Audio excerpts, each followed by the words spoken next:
governance as a product.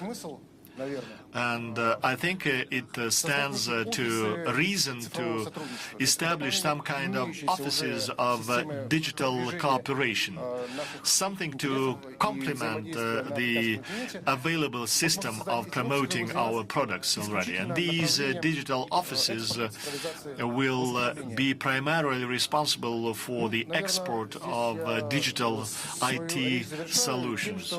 That concludes my talk, and I would like to call upon the youngsters in the countries of Russia and Africa not to be afraid of the tiger in front of us and the wolf behind us, as the Chinese are saying, and to make progress. Thank you.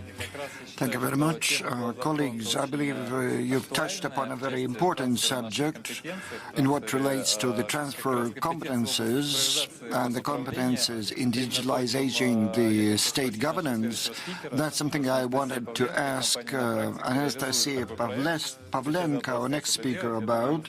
They're implementing this project. I think Anastasia will tell us about it. Thank you very much, Roman. Thank you, Vadim, for making a bridge to my presentation. During the previous session, I moderated it, and we discussed this program.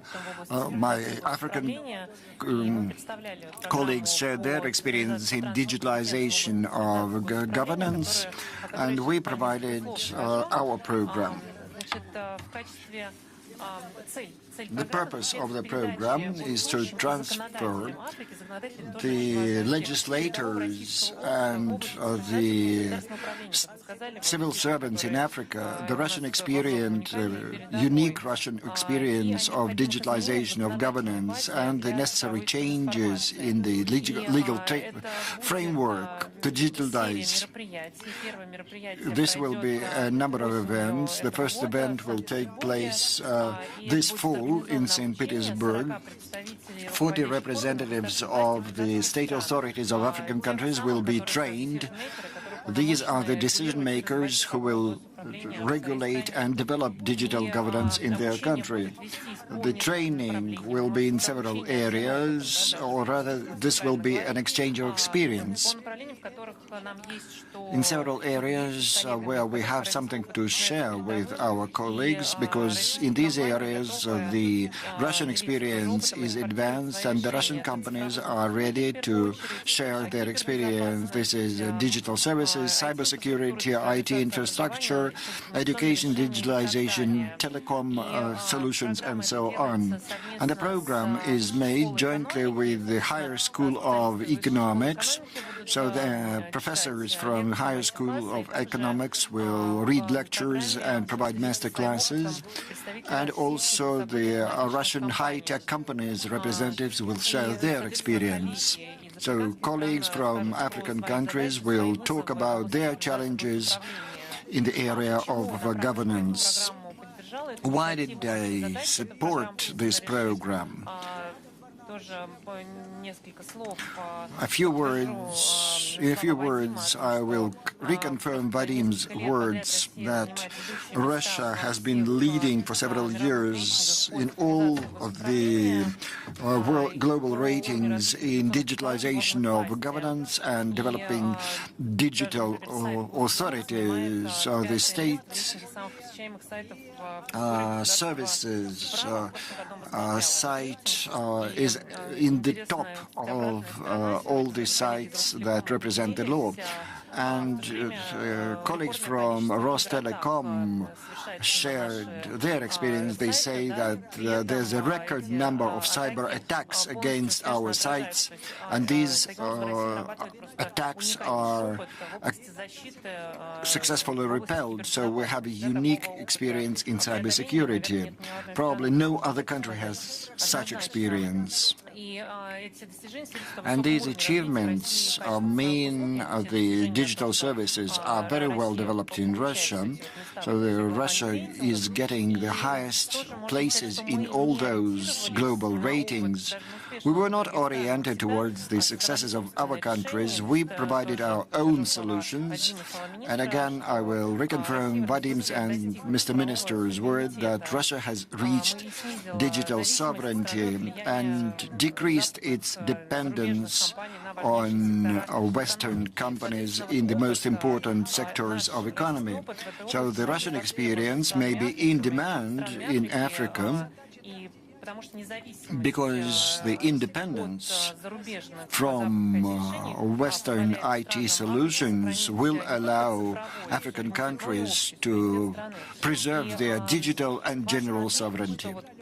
And it's very important, coming back to the Russian program, this program excited a lot of interest in the IT companies, and a lot of them reconfirmed their desire to participate. Rostelecom is the main partner. Probably you don't have to introduce Rostelecom to the Russian colleagues, but a few words for the foreigners. This is a company that provides digital services, and it's the operators of the portal of state services for the population. And according to the Minister of Economic Development, over 18 million digital services were rendered last year in Russia. So before, people had to go to get certain papers, to wait on lines. Now it's all done online. So it's 18 million services a year. It's fast and efficient, and it's good for both for the government and for the citizens. Also, Russia has a number of companies which are national champions. These will be also represented on the program, and they will also share their experience in digitalization of different processes. The support of those companies is one of the focal points in the program. Summarizing, I would like to invite the colleagues to join this program, to invite the colleagues to visit the desk of our program. It's at G7 Pavilion, and I will be ready to share subsequent information about the project. Thank you very much, Anastasia. I know that the audience today represents over 50 African countries that we selected, and I'm calling upon them to participate in this program. If it's not too late, to submit applications and send their candidates or come in person. Thank you. I support you, Roman. We are ready to continue. We are those who are Friends for Leadership. This is an international community which has been developing for over 5 years, and it numbers representative of 135 countries. It was recognized by UN, and it was given a special status by the UN. So we pay a lot of attention to the development of competences. A number of our participants also participate in the discussion. I would like to ask Sonia about the competences, about the skills that the young people need nowadays, because you are working with digital literacy. So what's your vision from your country, from your region? Okay. Thank you so much for having me here. Regarding the competencies that young people need to have, I think it starts from a perspective of basic digital literacy.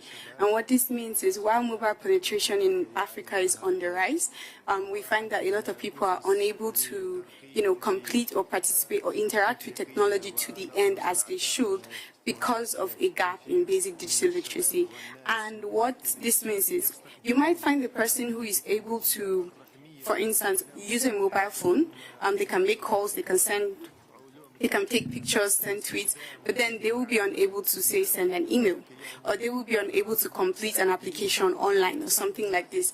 And the vehicle of transformation or, development is digital literacy, is digital transformation. And so for people to be able to participate in the digital transformation that is slowly taking over the world, it's important that they are able to interact with digital technologies competently. So what we mean by digital literacy is basically developing competency in 5 key areas. So communication and collaboration. If this thing says you tap here to do this, make this call like that, being able to do that proficiently enables you to, access opportunities that enable, in your immediate and outside your environment. Beyond communication and collaboration, there's information and media literacy.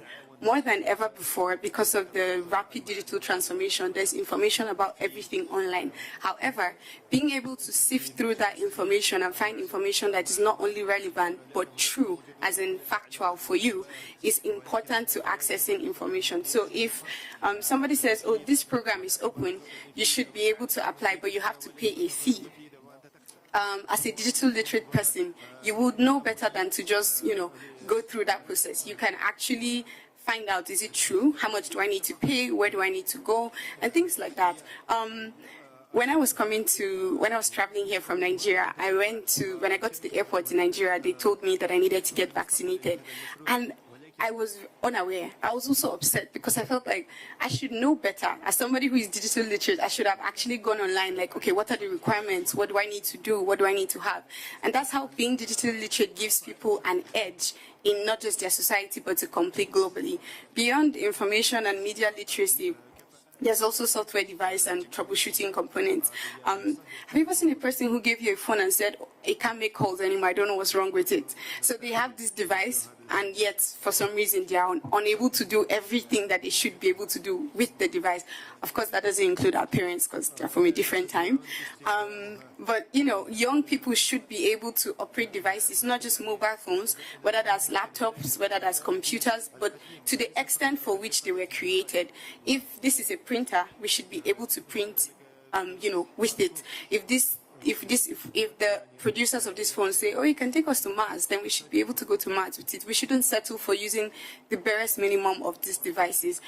So competency in basic digital literacy is necessary for people from around, not just in Nigeria, but around Africa to embrace, because this means we are able to interact with information and our immediate environment as we should. So, another area is, internet safety and security. I'm glad that these programs include things like cybersecurity and digital safety, which are very important, because we see that safe internet is fastly becoming a concern. It's a growing concern because the internet is, as we will say, it's a digital world on its own, and so we interact with people from different places, different countries, and with different purposes. This means that as an individual who is going to be able to take advantage of all of the opportunities that are available to you, you have to be able to sift out the things that are nefarious and the things that are, that are good for you. This means maybe knowing better than to click a link when somebody sends you a message and says, oh, click this link for this. It means knowing the difference between putting out your private information or things that should be kept private with you. So internet safety best practices are super important for, young Africans to learn. And this is something that while implementing projects and speaking to people, we find that it is pervasive in almost all levels. Government, I'm so glad for the program that she talked about interacting with government officials and all of that. And the interesting thing about internet digital literacy in Africa is that while it's a continent and we have shared experiences, we have different contexts. So what will work for us in Nigeria would probably not work in Chad or maybe South Africa, or what might need to be tweaked a little so that it can work for their context. This means that when we're imagining programs or projects to drive digital transformation, we have to take into account the context within which these countries operate.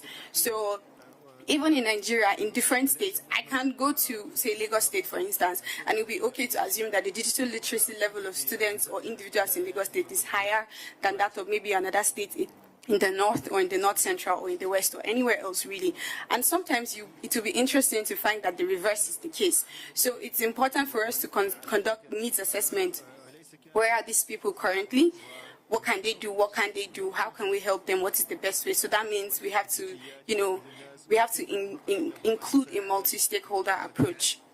So that's whether it's driving STEM education, whether it's creating research and development centers, whether it's creating exchange programs that allow for exchange. How are you doing it in Russia? What's happening? What is working? What didn't work? How can we, tweak it to fit our context?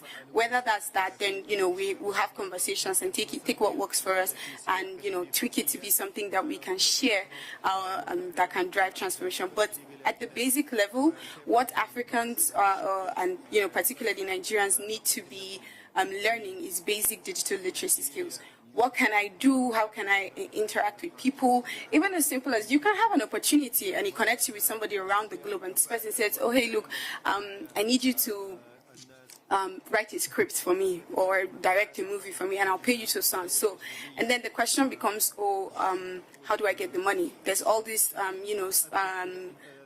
barriers to free exchange of information. Well, maybe not information, but finances and all these types of things. So the thing I always tell the students I teach about digital literacy is it's more of a mindset. It starts from a mindset before it becomes an ability. So for instance, if I go somewhere and they say, "Oh, you need to print," and I say, "Okay, I don't have access to a printer, what can I do?" And then you say, "Oh, I can scan it, I can print it out." So it's a mindset that constantly tries to find a solution to a problem using the current digital devices or digital means available to you. So yeah, at the basic level, basic digital literacy, information and media literacy, communication and collaboration, software device operation and troubleshooting, internet, online safety, and all of these things are important skills that Africans in general need to have to be able to compete in this new digital world. Thank you. Thank you so much, Sonia, for very interesting things about cultural context, which locally might be quite different, because always when we say that all these solutions we can take from Russia and bring to Africa, it's really no one thinks about quite diverse situation from region to region and macro region, including several countries, including the linguistic aspects and other aspects. I'm quite in agreement with what you just said. Извините, я буду скакать с языков уже, это все-таки у нас форум международный. I apologize, and I will be switching from one language to another because it's an international forum, and it just emphasizes that Russia is minding and is taking into consideration that we have an international forum and there are people speaking different languages present over here. And so at the previous session, when we were talking about the Young Leaders projects, it is important to unite the young leaders. We will get to that discussion as far as the international agenda is concerned and how we will have to be inbuilt into it as the digital leaders. And I would like to give floor to the next speaker, and you, Ruda, and what competencies do you think will be needed in your country and your region? Wow, thank you so much. First of all, my name is Lasford. I'm from Zambia, a beautiful country, a place where tourism flourishes, and well, we are hospitable people. So those who want to come, please do come there. I run a company and I'm a founder of Lasco Technologies Limited, which runs various IT services and solutions, and basically we are into innovation. Our vision really is to see a digitalized world where technology powers the prosperity and the growth of the economy, where we live and around. And we look forward to be the leaders to the economic growth of our economy, indeed. To this effect, we have an innovation where we design an online learning system. I guess I've seen a lot of people, like today we are talking about literacy and literacy and literacy. Well, we haven't left that behind. We have an online learning platform where we bring different entrepreneurs to share their skills together, and as they share, they obtain and substantial, and not just substantial, also sustainable income for themselves.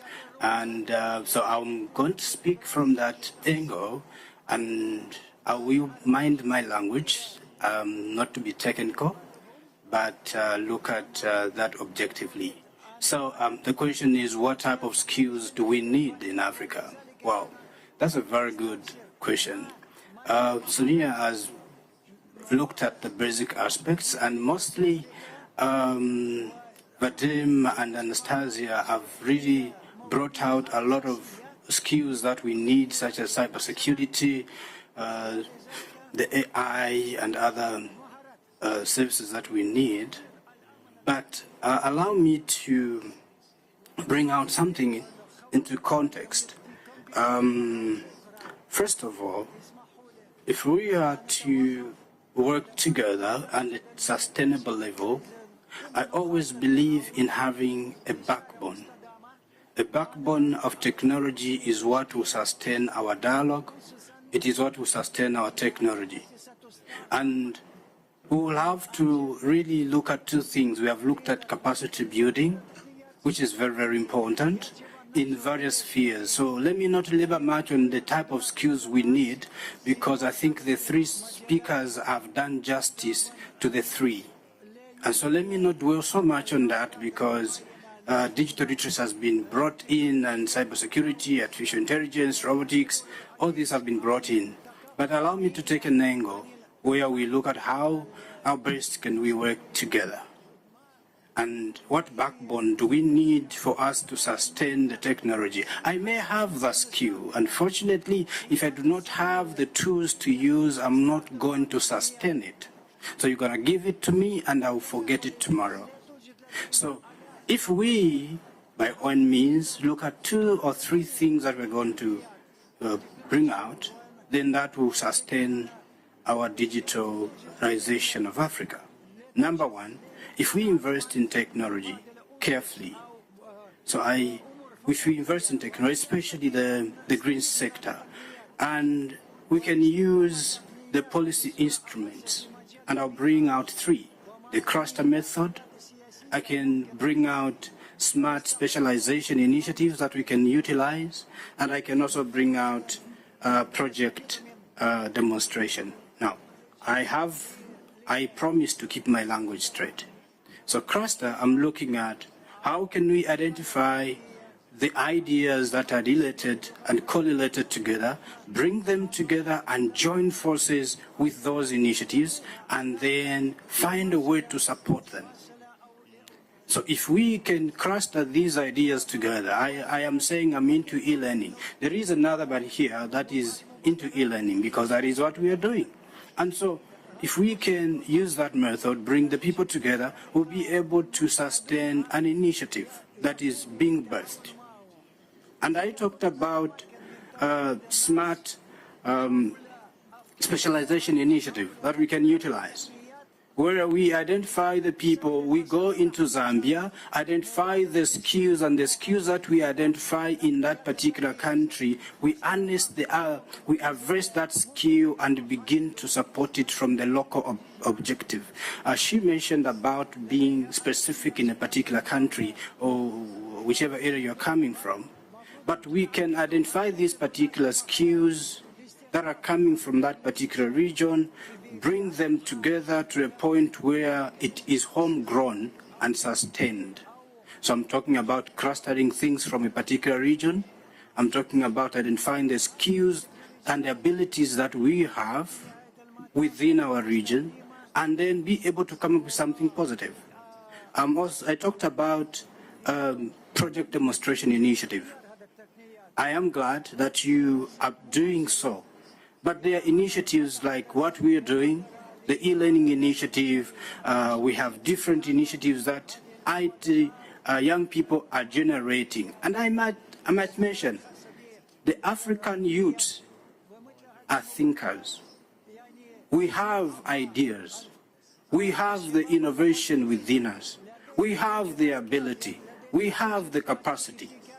We need your support and partnership in bringing these ideas together. So the project demonstration initiative allows you to identify these initiatives and then bring this innovation to a point that they arise from the idea level to a point where we can accelerate them to a level they are supposed to operate from.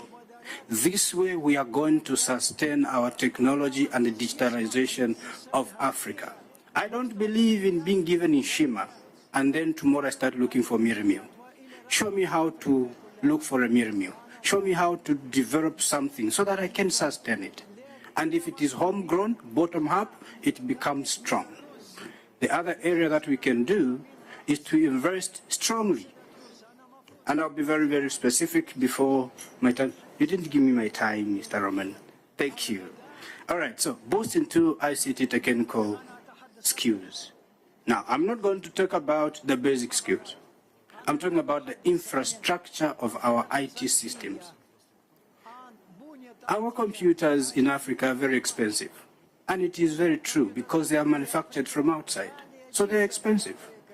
And as you may be aware, most of our people might not manage to acquire that particular gadget. So if you give me a skill, which is very excellent, what am I going to use it on? I have less money in my pocket.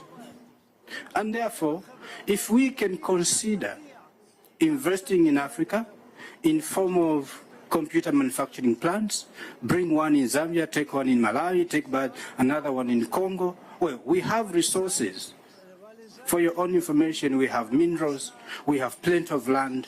If you can consider, these places can be given to you. The land can be given to you. Minerals and access can be given to you. Let's partner together, come up with computer manufacturing plants in our country. Then the computers will be affordable. Then we'll be able to buy computers, and when you give us the skill, we'll be able to use them effectively. We are looking at issues of internet access. There is a digital divide, indeed, from the rural area to the urban area. Most people may not have access to the other places. You have the technology, you have the 5G and the BEV. Why not bring that into our country together, into Africa and different countries of Africa? Please, when I mention Africa, I'm talking about several countries. Just be mindful of that. So I'm talking about different countries within, with different resources and ability. I'm looking at the investment into server farms and data centers into our cities. If we have this backbone, we will be able to run things effectively. If we can have fiber technology covering the entire continent, covering the large part of Africa, then we'll be able to sustain our technology as young people that are rising up. And then the last part that I'm going to look at is capacity building, which you mentioned. Now I can answer your question partly. We want capacity building in different sectors, all right? Security, I believe cybersecurity is number one. We'll need it because as we develop the backbone and begin to use these systems together, we need to know how to secure it. And it is also vital for us to tap into the artificial intelligence that you have. I have seen an amazing thing. I was going through and going around the shops around here and the exhibitors. They are showing us nice artificial intelligent powered system, face detection system, smart city, smart transport, you know, the tracking systems. These are things that we bring on board. When we implement these systems, and you talked about e-governance, excellent. When we have these systems, the issues that may arise will be controlled. The policies will be controlled because we have the systems in place. So give us the backbone. Then we'll sustain the technology and ride on that particular backbone. I have been an IT specialist for a long time. Anytime I get a job, the first thing that I do is to work on the backbone of my IT department. And I never fail. I thank you. Thank you so much. Большое спасибо, очень важный взгляд. Thanks a lot. That's an important thing, and there are so many specific things, something that kind of discussion is missing. And since we have placed an emphasis on youth, and I think that's how we should make comments, being open and transparent, and I am sure that discussion could be viewed by many people who are interested in the forum, and the conclusions could be made based on your talk, and we will continue the discussion with another speaker. And I would like to request our next speaker to give the forecast of how we should develop the digital dialogue between Russia and Africa. If you please, the floor is yours.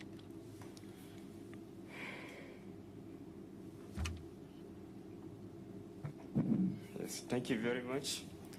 My name is Awal Abubakar Usman from Nigeria. Yes, I'm a creative innovator. Firstly, before I quickly start what I'm planning to say, I want to apologize by saying that I don't know even that I'm one of the speakers here. I just came to listen to my brothers. But unfortunately, moderators show that you are one of the speakers here.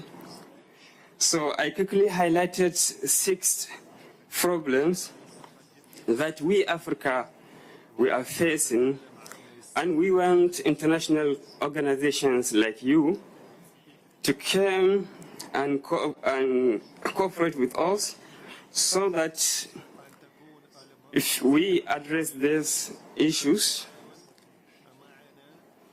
Before that, you have to know that we, Africa, we are facing food crisis. That is, we want you to come and collaborate with us in terms of agriculture. Because up to now, we are not using artificial intelligence and machine learning technologies in our agricultural processes. So, we want a system that increase crop yield and improve farm profitability through optimized resource utilizations. Actually, we are in need of that. Secondly, we need early detection and prevention of plant disease, leading to reduce our crop yield. Third, we need efficient utilization of water resources through AI-driven irrigation management. We are also in need of that. Fourth, we need a system that enhances decision-making capabilities for farmers through AI-based recommendation and insight. 5, we need a system that improves sustainability of agricultural practices through reduced chemical usage and data resources management. 6, we need you guys to come and empower our farmers with advanced technologies and tools for informed decisions making. And you have to know that addressing this challenge requires investment in agricultural infrastructure, access to resources and technologies, research and extension services, climate-smart farming practices and policies that support small-scale farmers.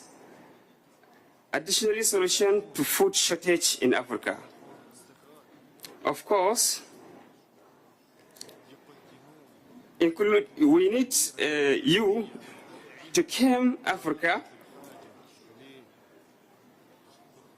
and meet with our stakeholders so that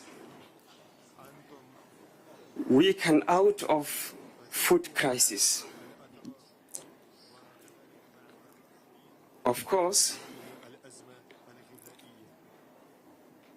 Russia is one of the countries that have a good programmers.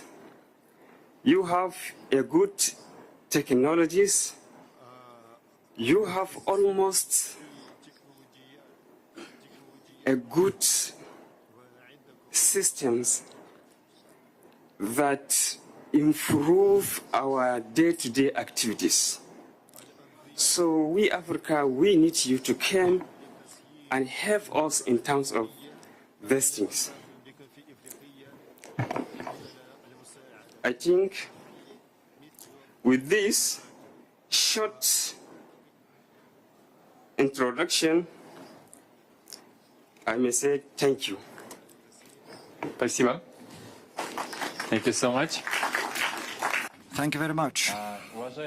Esteemed colleagues, esteemed participants, we are coming to the second part of our session when each of you can bring up your own ideas or share your experience in digital transformation, in the development of digital competencies, in the development of IT entrepreneurship in your country and region. So raise your hands.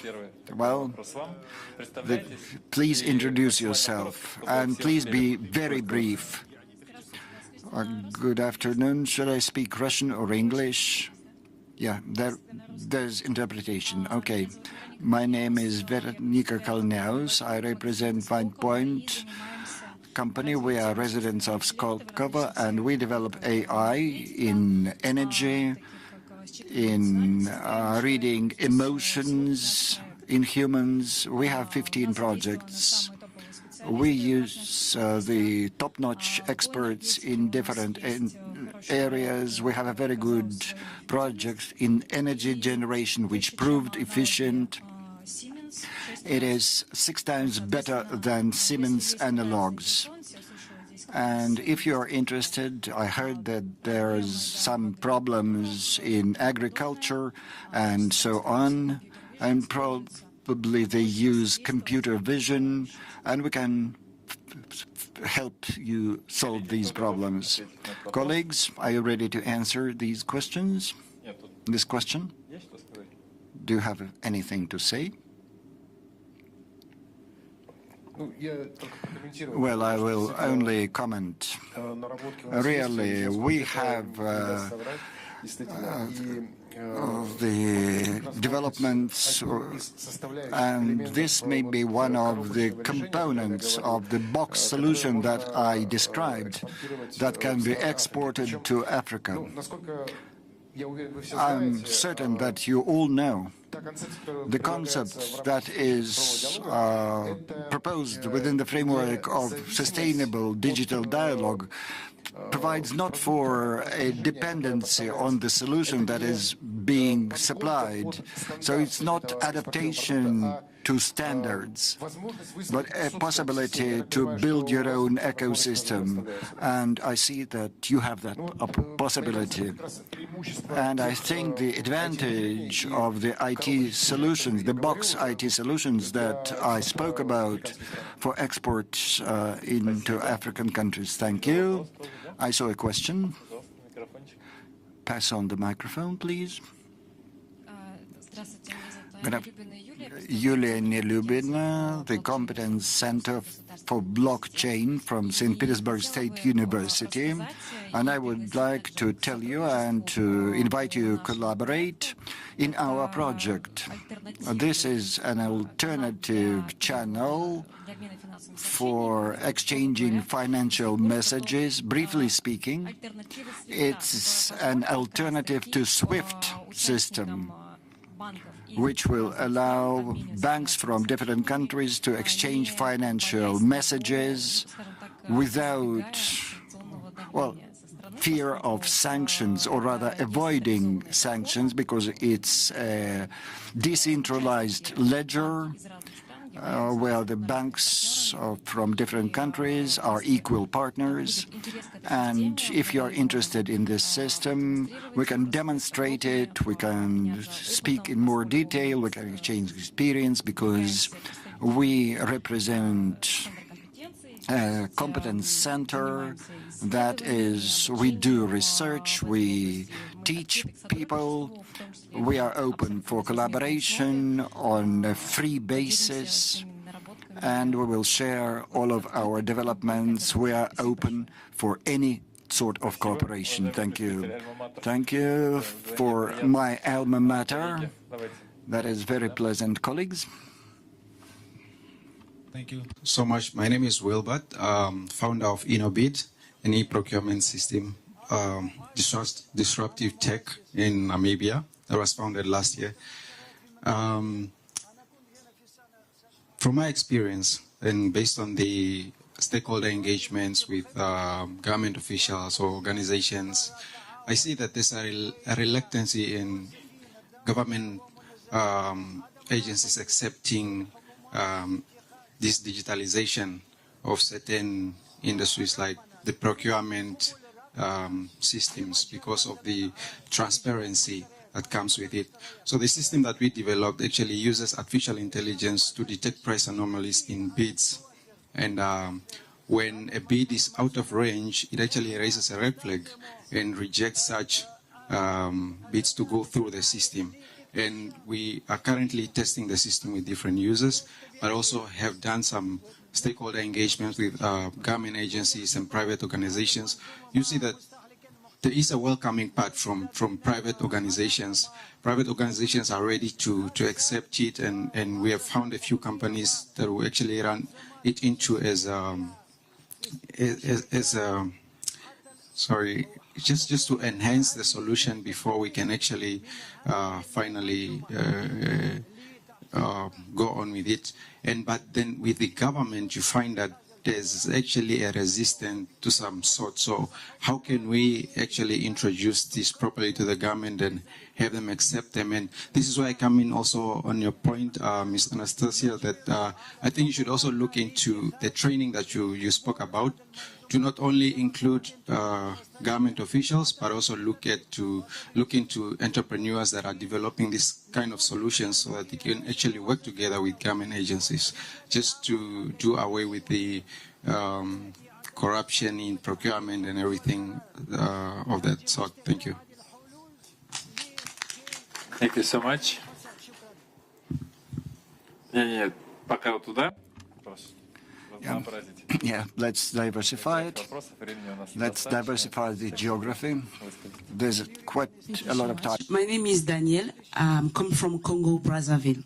I'm a president of YouthCom Association, the association based on ICT. We're training girls and boys in ICT skills, but we still have need support. We still have need sponsor for others projects, because we want to train rural girls and boys. They don't have accessibility to internet. They don't have many things.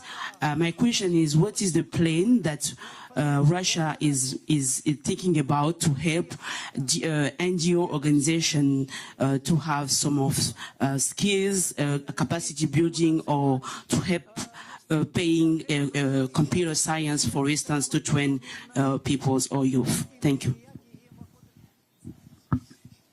Thank you so much.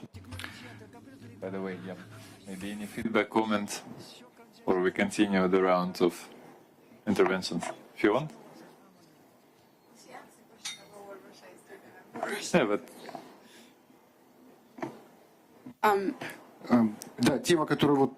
Yes, the subject that the colleague touched upon is very important. Girls in ICT. There's an international track on the level of International Telecommunication Union, at the level of the UN. Russia pays a lot of attention to this track. In Russia, this problem does not exist, but we know that the popularization of the profession of an IT expert among women is an issue that is very burning for a lot of countries, and we believe that it makes sense to establish dialogue at the level of civil society. Because your organization is part of the civil society, it makes sense to see what organizations do that in Russia and get acquainted and talk to one another, maybe through Россотрудничество. That's my understanding, and that's my image of how this could be done. If I could just add to that, the challenges that are facing Africa actually honestly require a multi-stakeholder approach. This means that, like he said, engaging with different groups of stakeholders when trying to solve a problem. So we avoid working in silos. So there's not one organization here working on their own, another organization there working on their own. So there needs to be some sort of integration to ensure that this whatever interventions or solutions we're channeling or rolling out are able to cascade down from maybe top to bottom to top, or from top to bottom. That's one. Secondly, beyond working in silos, multi-stakeholder approach. This is important because having different people in the room when we're creating solutions or innovations, especially the individuals who are going to be the recipient or beneficiaries of this project, is a sure way of ensuring, sustainability, a sure way of ensuring maximum impact, as well as, to be able to recreate or replicate it in different areas. And again, which takes us back to context. So I think she's mentioned AI, blockchain. She's asked for, ICT interventions. He's mentioned transparency in procurement systems. So if the government, like she's mentioned, the government has a program where they want to interact with 40 or over 40, representatives of different countries in Africa, then we can begin to cascade the conversation down. The government approach is digital governance, right? And digital governance includes procurement or transparency in procurement. Then we go back to access and equitable STEM education. Then we go to infrastructure, R&D. So when we're able to cascade this interventions down with benchmarks for and a framework for execution, then we know that, okay, we're making progress. This would help us avoid duplication. So in Nigeria, we see something about how we have beautiful pieces of policy here and there just littered around, but implementation is a problem. So we don't want to start something with the government, then start something with this individual, then start something, and then at the end of the day, we say, oh, there's Russian Africa Cooperation, Russia and Nigeria do this, Russia and Malawi do that, and this and that, but we can't actually see progress. So it's important we integrate our solutions, bearing in mind the context of different countries, that we're deploying these solutions to. Thank you. Thank you. Thank you so much. And thanks for wonderful intervention, which brought such interesting feedback. I see one hand there.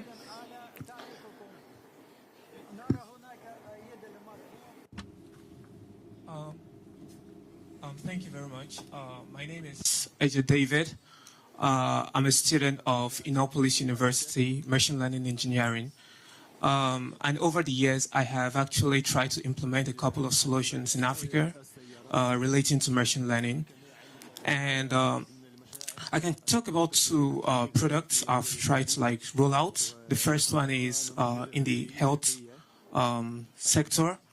It is about using AI in the health sector. And the second one was about building NLP, natural language processing models for the African languages.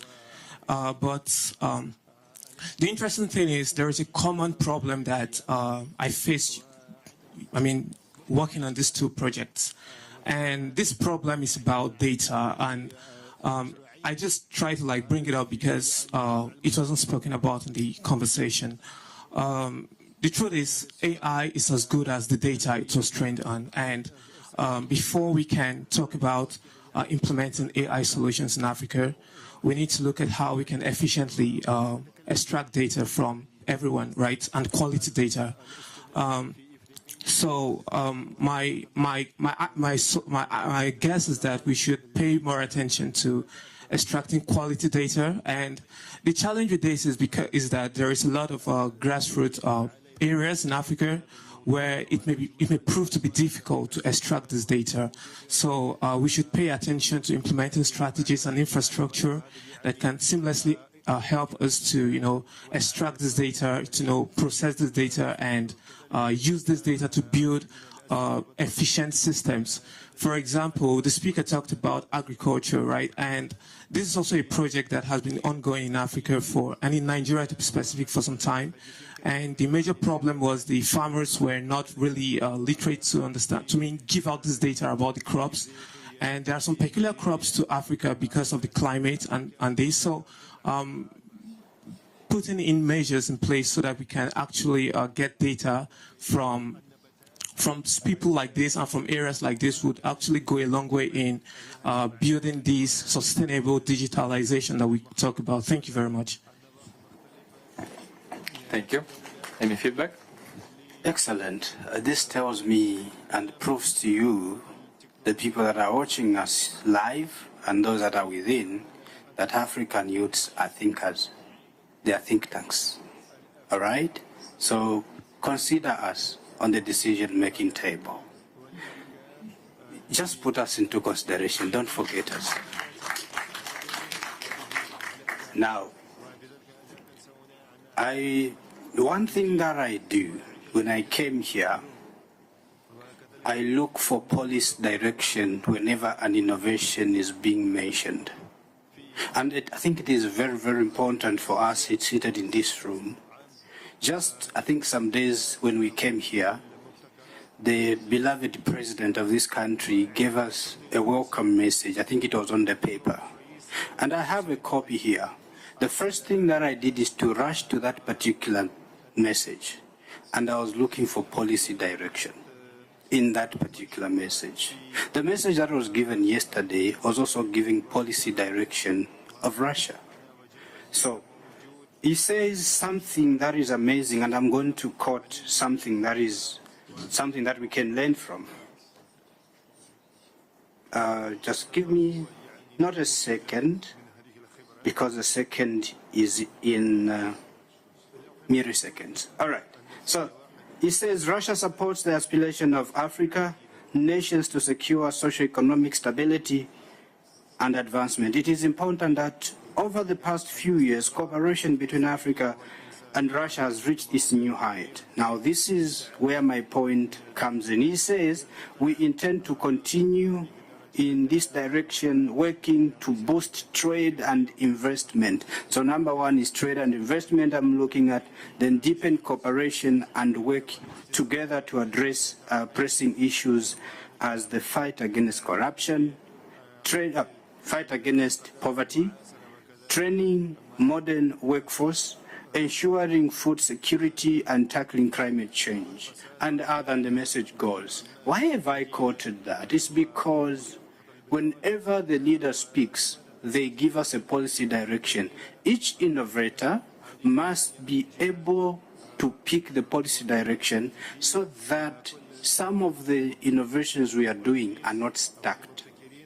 Because most of the support that we get always lies in policy of the government and those that are with us. Don't be scared, maybe that one will be handled later. All right, so it is not that the leaders are rigid. It is sometimes we go off the policy at that particular time. But one day the policy will align with your vision. For a long time, I have been talking to myself, I need to be a contributor of economic development through technology. And when our government came into power, the first statement they mentioned is, we want to grow the economy through technology. Then I knew my time has come. Today I'm here and I'm sitting with you. So policy direction is very, very important as you align your innovation and your work. I thank you. Thank you so much. That's a very inspiring remark. We have several hands here, please. Yeah, ladies first. Thanks a lot. I am Anna Tsvetkova from the Ural Legal Institute, named after Yakovlev. And I am on the NGO developing criminalistics. We are developing the legal instruments. One is to identify the falsified signature in the digital documents. And I think that cooperation with Africa will result in the emergence of legal instrument documents with the particulars. And so we would like to invite you for cooperation to develop jointly the AI system that will be recognizing not only Russian signatures, but signatures who are speaking different languages. And the development of the software provides for the joint system of legal instruments, legal documents, so that the standards coincide, aligned, so that we will be able to cooperate. This aspect is important for cooperation, and I think it will be a focus of cooperation in the future. There's another question over there. That's quite an interesting applied initiative, and I think it will be find a response. Speak in French because I'm very stable to speak in French. Merci beaucoup. Première des choses, si nous regardons ici, bienvenue sur les problèmes de Russie et Afrique. Thank you. We can see that there are many joint problems in Russia and in Africa. There are many countries in Africa, and the representatives of these countries have come to this country, and they're talking about the same thing, about the necessity of partnership with Russia. And we are not talking about Africa on the whole. We are speaking about the specific countries. When I talk about Africa, I mean my own country, first of all. And when I talk about challenges and issues, these are the issues of my own country. Indeed, there was reference to challenges in agricultural sector in Africa. But we have scientists in African universities who are addressing these challenges. They are publishing scientific papers. They make scientific research, but sometimes the research are not implemented, are not enforced, and when people are hungry, they tend to forget about science, and when your stomach is empty, you're not interested in science. And the challenges in Russia are of a different nature, and the partnership cooperation between Russia and Africa is possible, in the agricultural domain as well. And when we fine-tune it, all the people in Africa will not be hungry, and they will be dealing with science, and they will be developing economies. So when you're hungry, you won't be engaged in science. You won't be developing science. Thank you.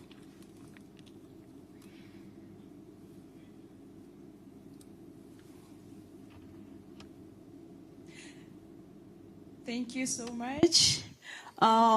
First of all, I would like to thank the government of Russia for giving us this opportunity and chance to attend this summit. Especially, I have seen youths in this room, and we are here to discuss, the main agenda, which is,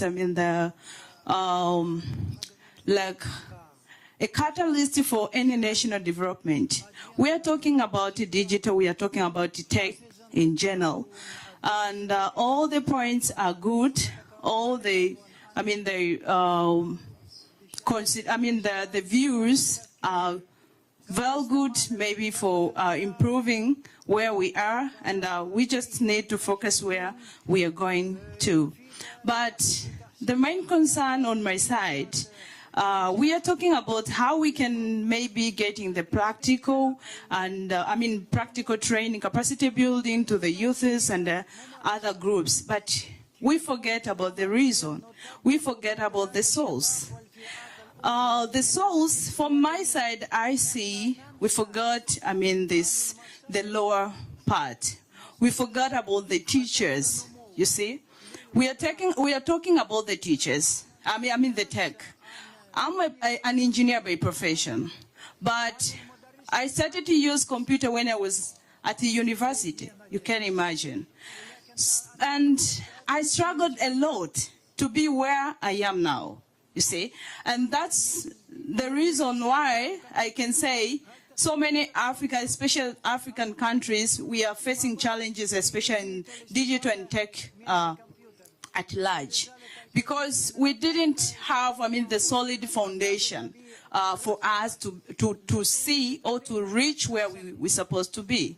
Like having teachers who can provide, the digital or tech skills from the ground, from the grassroots. Example for the children, primary school children, you see, secondary school youths. We started to have tech when we are at universities. It's where we just find that, okay, I can select maybe to be a computer engineer and other field. And most people, they think that to have, tech or digital skills is necessary to have the background of having computer science or computer engineering. And we really forget about having tech skills is not necessary, though it's very important, but it's not necessary to have, the computer skills or computer engineering or computer science background. So we have to consider the source. The source is we don't have, the knowledge from grassroots.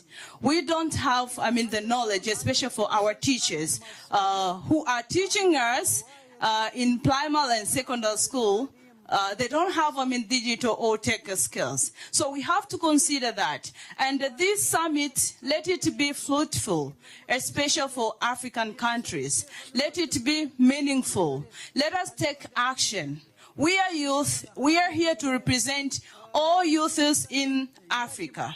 And in that case, I can say that we need to take action now. We need to take action, serious action. Not just only talking, but we need to see all the points, all the views are well considered and taken action.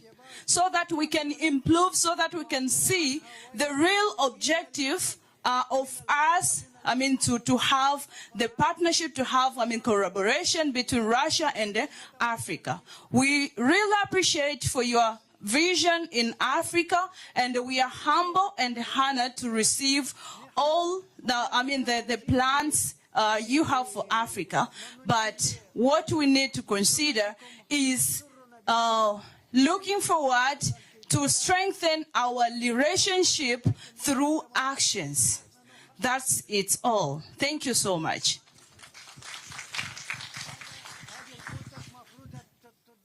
While you are given the floor, yes, I would like to support your words and once again highlight that the Friends for Leadership Network, the majority of young participants which are represented here, it's exactly an action-oriented network of strengthening each other by synergizing our projects, by saying what we can do together, what we need, what resources, what help is required. And that's how we move together. Please. Thank you so much. I will speak in French. Je m'appelle Abdelhadi El-Naguib. Je suis un jeune entrepreneur du CAD. Donc, I'm a young entrepreneur. It's very pleasant to hear about certain initiatives. I just wanted to clarify.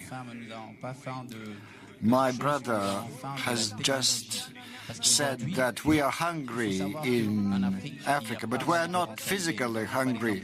We are hungry for new technologies. We lack new technologies. Actually, we have 80,000, or rather 80 million of square kilometers of fruitful land. We can really feed everyone, and we see that the agriculture in the Russian Federation is so advanced that you feed the whole world. We could also do that.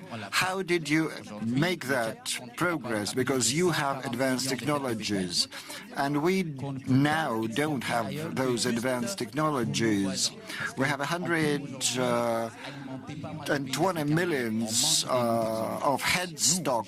We can feed not only our country but other African countries. And the young people in Africa would like to get that experience and access to those technologies that are being used in Russia. Because today in Africa there's quite a lot of labor force, there's quite a lot of smart people, but there's a lack of technologies. And maybe all the eyes are at Russia that could help us with that. Thank you very much, colleagues. Does anyone have comments about that?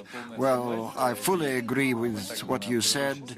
And during the previous session, we said that because of the geopolitical situation, Russia is alone and facing technological challenges, and it acutely needs engineers and IT people, and that's a reason for partnership, because some of the competencies and some of the technologies that exist in Africa are in demand in Russia, and we are talking about providing a synergy, helping one another and going on together like equal partners who do not depend on one another but develop together. This is what our summit is about. Russia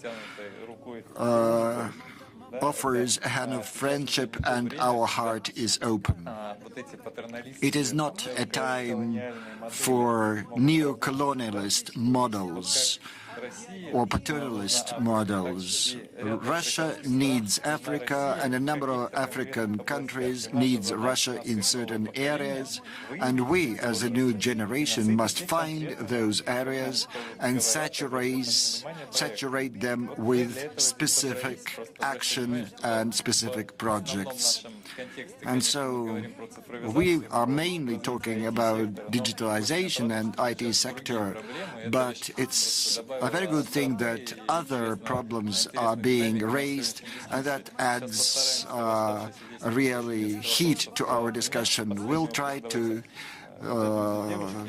give the floor to the young lady here, and there's a number of other sectors who did not speak yet.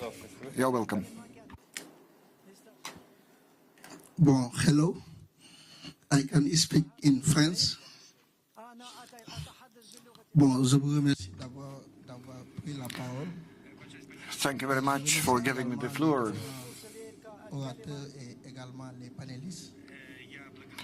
I thank you for all the presentations, and I believe that currently the African continent faces a lot of problems. And this is first and foremost food security. And the second problem is simply security. We need real sovereignty in the area of sanitation, hygiene, and technology. We see how the world is developing in the 21st century. All the countries are talking about technological sovereignty, but For this, we first and foremost need food sovereignty. We, the young entrepreneurs in France, see that we have common problems. In Africa, when you set up a company, this company can only exist for a couple of years and then ceases to exist. Why? Because there is financial support, lack of financial support. We're not supported. We need partners. We need people who will help us resolve these problems and who will help the young Africans to develop their own technologies. I'm not talking about the money exceptionally. I'm talking about the share that will help us preserve our enterprises. I really support the idea that there's 250 million people who are suffering from hunger.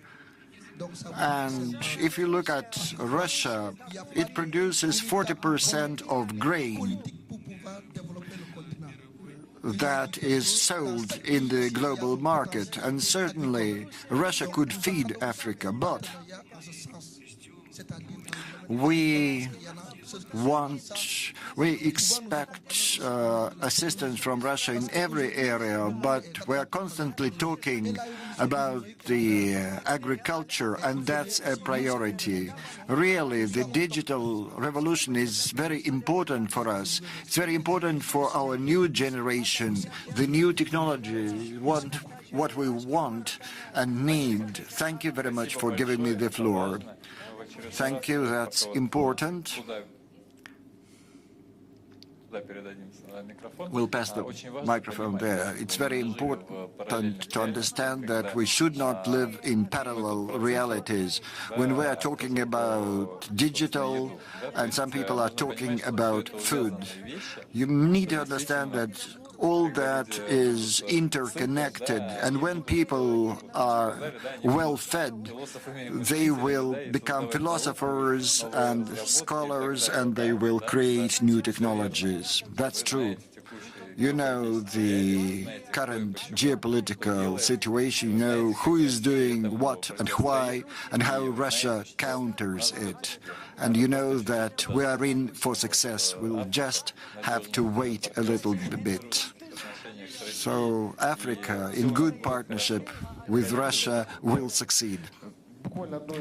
Just one phrase that I'll add. I think President Putin put it right yesterday.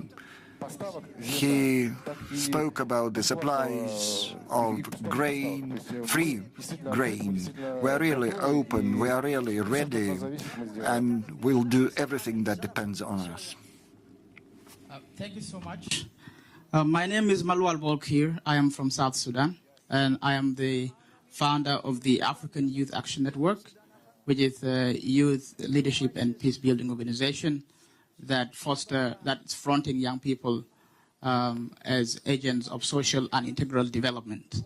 In fact, Africa is one of the richest continents in the world, and we have everything that we need, but we need the know-how on how to use the resources that we do have for our own good.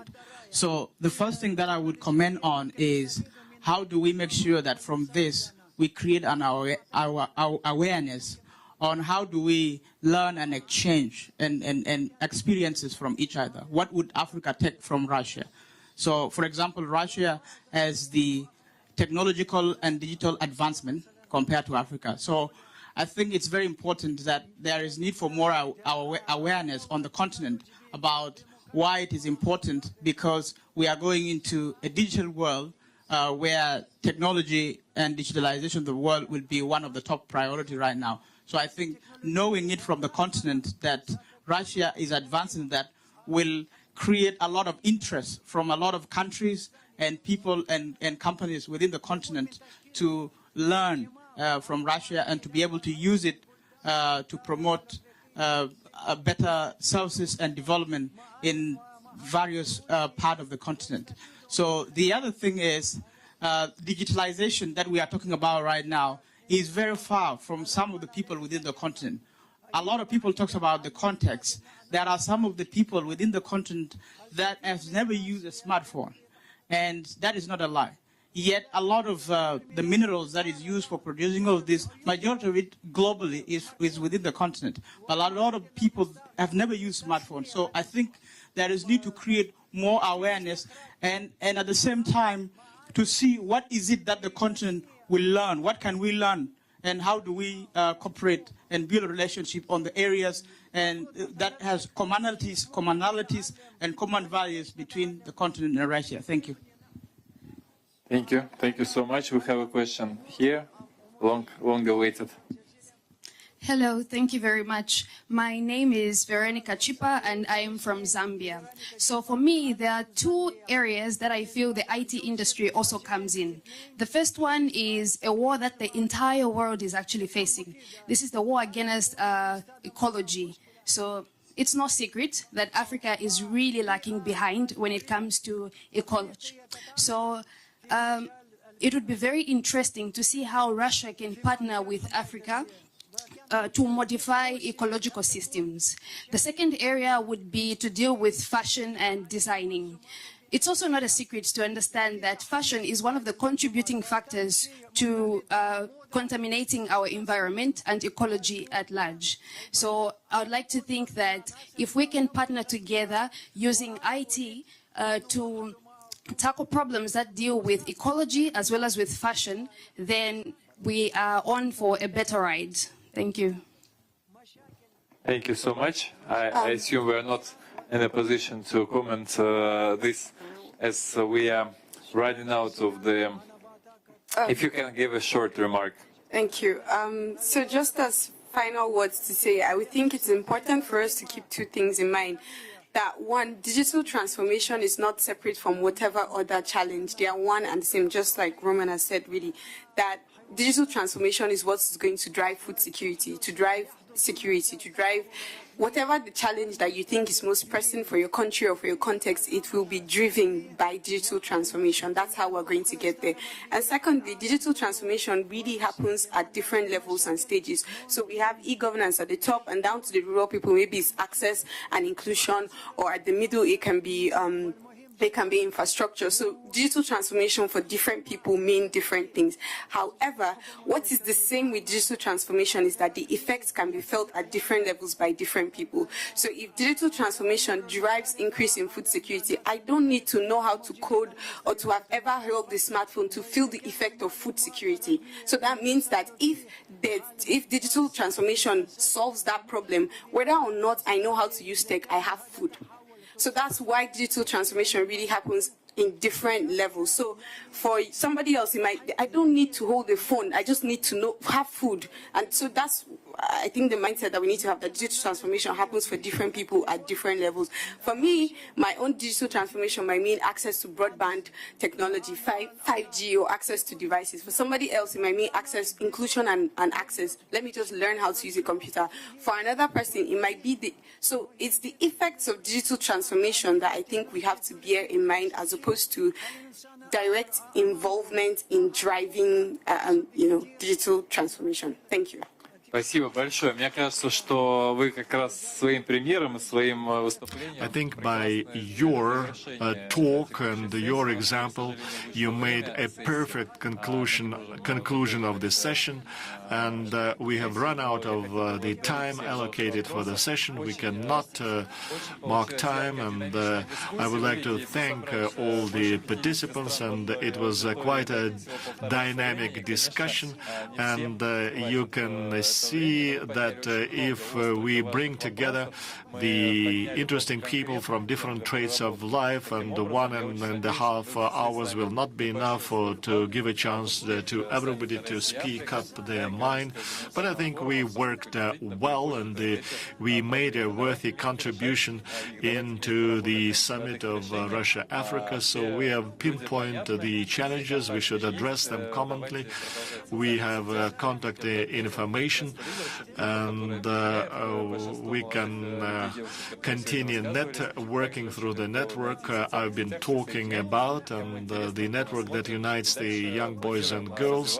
If you're interested, join us, and we will keep developing, maintaining digital dialogue, developing competencies, exchanging technologies and practices. Thanks a lot, dear colleagues and friends. See you. We, by the way, can make a group picture if someone can assist us in this. Why not?